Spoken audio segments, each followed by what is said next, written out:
Olá pessoal, eu decidi fazer esse vídeo porque eu acho que vai ajudar muitas pessoas, porque eu tenho observado na minha prática clínica no consultório uma questão, e não só na clínica, mas também na convivência com as pessoas, né? E tenho percebido reflexos disso em mim também, no meu corpo. Eu acho que em maior ou menor grau, todos nós estamos vivendo um pouco disso. É uma relação com o medo e as alterações que o medo tem promovido na nossa fisiologia, no funcionamento do nosso corpo, das nossas emoções, dos nossos pensamentos. Então eu queria falar um pouco sobre essa relação da pandemia, do medo e como a gente pode trabalhar melhor com essa questão, porque não tem como evitar isso, a gente está vivendo e não tem como evitar. Bom, falando sobre o medo, é importante a gente entender uma questão, que o medo é um elemento natural na vida, no ser vivo, seja no animal, no ser humano, talvez até na planta, quem sabe. O medo potencializa os nossos mecanismos de sobrevivência.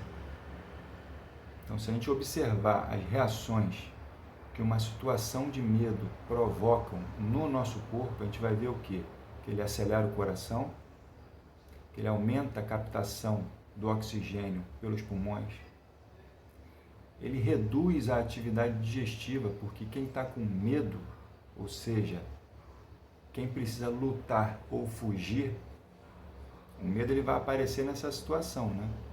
Quando que aparece o medo? Em situações de perigo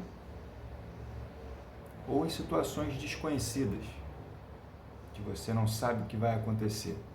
Então, nessas duas situações, o medo aparece e potencializa os seus mecanismos de sobrevivência. Então, o coração bate mais rápido, você consegue captar mais oxigênio, você reduz a atividade digestiva, porque quem precisa lutar ou fugir não precisa fazer digestão, você tem que tirar a vascularização das vísceras ou reduzir e aumentar a vascularização para os músculos, para que você possa correr mais, para que você possa ter mais força e mais capacidade de se livrar de um predador, que pode ser real ou imaginário. Então, o medo ele tem essa função de potencializar os nossos mecanismos de sobrevivência. Isso aí é fisiológico, é natural, é um mecanismo da própria natureza. É importante que a gente entenda isso. É lógico que nós podemos ter reações muito extremas diante dessa sensação, que aí vem o pânico, né? Pessoas que não conseguem, ficam apáticas, não conseguem reagir, têm diversas reações incoerentes com uma situação de risco, por exemplo, né? Mas o medo em si é um elemento natural. A questão atualmente é que o medo não se transformou numa questão aguda, ou seja, aparece o risco e depois esse risco desaparece e entra o outro sistema para regular novamente o funcionamento do nosso corpo, né? Que é a relação do simpático e do parasimpático. O medo ele tende a ativar o nosso sistema simpático de sobrevivência. Isso de forma aguda é bom, é natural, só que hoje em dia nós estamos vivendo uma situação crônica de medo. Essa pandemia já está aí há mais de um ano e meio, e nós estamos vivendo uma situação em que a gente não sabe ao certo o que vai acontecer, uma situação desconhecida e que oferece risco. Ou seja, nós estamos vivendo um estado de medo prolongado, contínuo. E aí o que tem acontecido? Eu tenho recebido muita gente no consultório, a maioria dos pacientes que não estão dormindo bem, não estão conseguindo fazer a digestão adequadamente, estão constipados, estão mal-humorados, com problemas de relacionamento interpessoal, com dores crônicas, né? Acumulando gordura visceral, gordura no abdômen. Isso tudo são reações de um sistema simpático hiperativo de forma prolongada, crônica. Quem vive em cidade grande costuma já viver dessa forma, cronicamente com medo, né? Por conta da violência urbana. E isso potencializou muito, não a violência, mas o estado de medo por conta da pandemia. Então é importante a gente observar e ver com clareza o que está acontecendo na situação e no nosso corpo biológico, que é como se fosse um animalzinho. O nosso corpo biológico é como se fosse um animal, ele tem reações semelhantes a um animal. É claro que nós temos uma consciência humana capaz de governar o nosso corpo, e é aí que está a nossa capacidade de lidar com essa situação que a gente está vivendo. Ou seja, nós podemos lidar melhor com isso que a gente está vivendo atualmente. E eu tenho trabalhado bastante com os meus pacientes a questão da respiração e de práticas de concentração ou de meditação, orientando, ensinando a eles essas práticas. Por quê?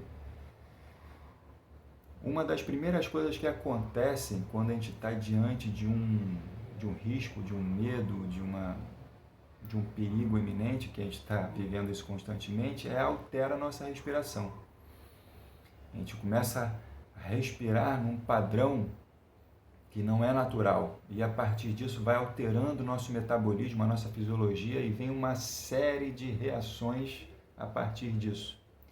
Então a gente pode atuar muito de forma consciente na nossa respiração.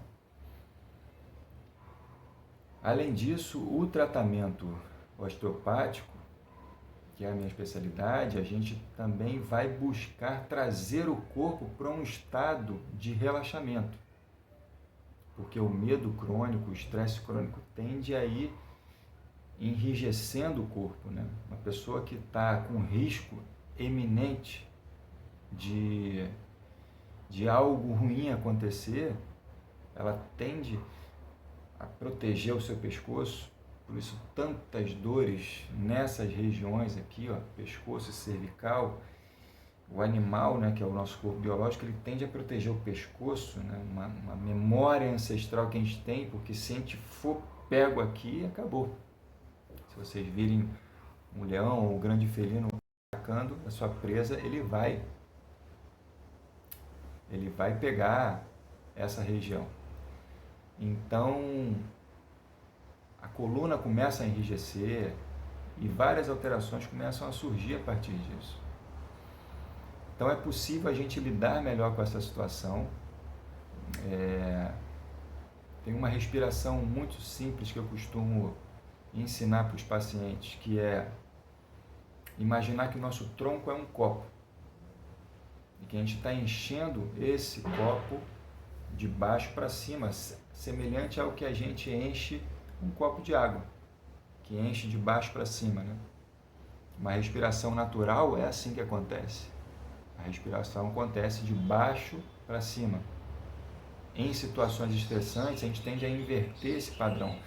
Começa a respirar muito aqui em cima. Só que isso cronicamente vai ser muito ruim para o nosso corpo. Então, estabelecer uma respiração mais natural é uma excelente forma de lidar com esse estresse crônico que a gente está vivendo devido a essa situação de medo crônico que a gente vive hoje em dia. E existe também diversas outras formas de você lidar melhor com isso, e eu pretendo fazer outros vídeos falando sobre essa questão, tá bom? Bom, espero que tenha sido útil, que você tenha conseguido ver essa situação que a gente vive desde um ponto de vista um pouco mais consciente, talvez, né, que te ajude a entender melhor o processo que nós estamos vivendo hoje, tá bom? Bom, obrigado pela atenção e até o próximo vídeo.